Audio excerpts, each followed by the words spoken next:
This is an Acer Nitro V15. This is 2025 model with the RTX 5050.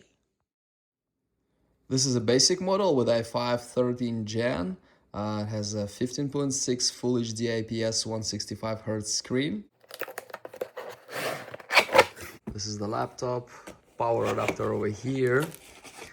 I recently reviewed the Ryzen 5 version with DDR5, which is a little bit better. 135 watt here as well. It's not much, but it should be fine because it's a very basic model. I've seen this same charger coming with models with a 5060 with Core 7, so it should be fine for this. Don't be angry. 135 watt, it'll be fine. Manual.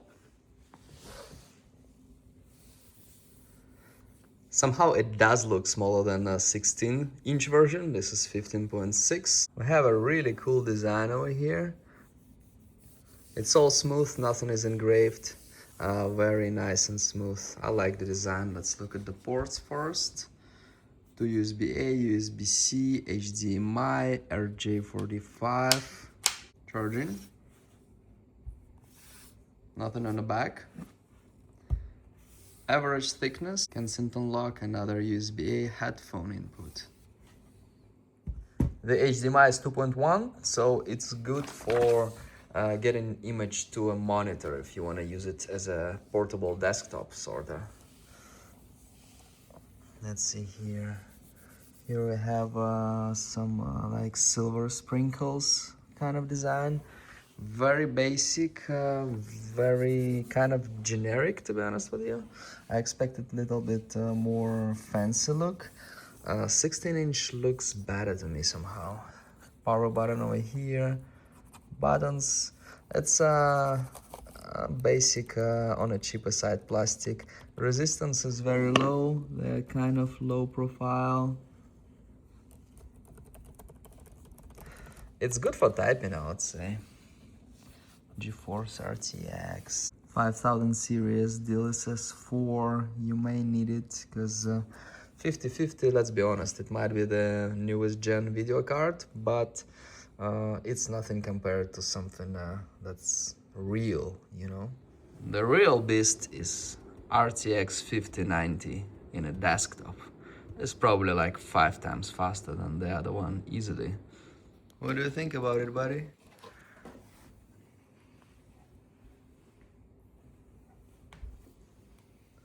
Let's look here at the screen. We have these plastics for soft closing. Here we have camera, no camera shutter. You'll have to use a small circle sticking out. Very, very cheap plastic over here, which is expected. Same here. The bezel here is like average size. It's like, looks very generic.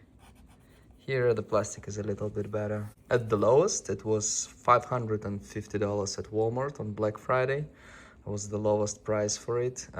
Even 600, I would say, is still amazing for it. Some people complained that the charger is too weak, 135 watt, that it draws more power while gaming, but some people said it's fine. I believe for i5 and 5050 it's fine.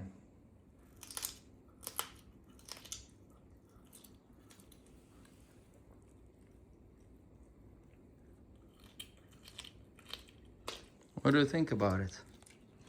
You like this laptop?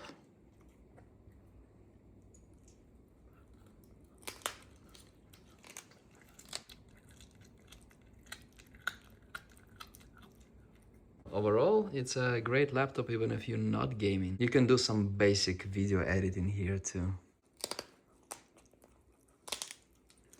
But if you can, I probably would suggest buying a 16-inch version with a Ryzen 5 and a 5050 and DDR5, or even go up for Core 7 and 5060.